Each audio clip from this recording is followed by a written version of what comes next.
Il a voulu qu'il soit adoré. alingaki bato basambela pe bakumisa ye. Et c'est pourquoi il a amené le péché dans le jardin d'Éden. Yango amemaki masumu na kati na elanga na Edeni.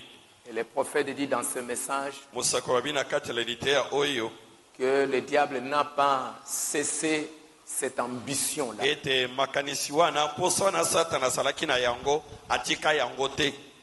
Et qu'il descend aujourd'hui sur la terre Lelo azali kokita na kati na mokili, dans des hommes, kati na bato, dans des églises, kati na mangomba, dans des femmes, kati na basi, pour être des hommes quelque chose de supérieur. po ete azala eloko moko ya koleka likolo mpo na bato, Pour qu'on l'adore, po ete bato basambela ye bakumisa ye, pour qu'on puisse l'élever, po ete bato batombola ye, pour qu'il soit un Dieu pour les autres. po ete azala nzambe moko mpo na basusu.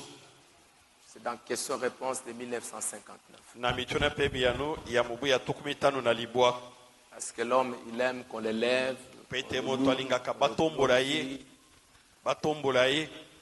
Et vous allez voir que après le jardin d'Éden, Okomona nsima na elanga na Edene, il y a eu un homme qui avait eu cette ambition. moto moko azalaki na makanisi wana, C'était Nimrod. ezalaki Nimrod. Nimrod, c'était un homme.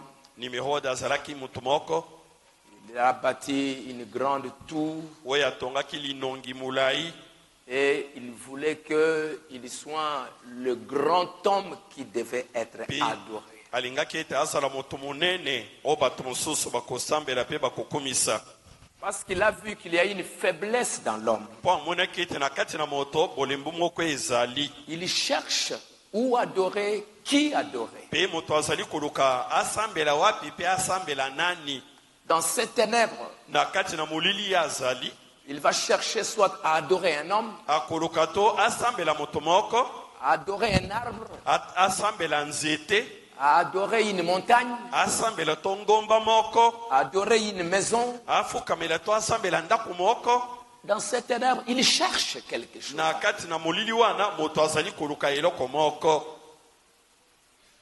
Et vous pouvez comprendre dans 2 Thessaloniciens chapitre 2, dans Beaucoup. l'âge où nous vivons, Okoki kososola na Thessalonika mibale mokapu ya mibale na eleko tozali kobika dans ces temps de séduction, na kati na ntango oyo ya lipengwa.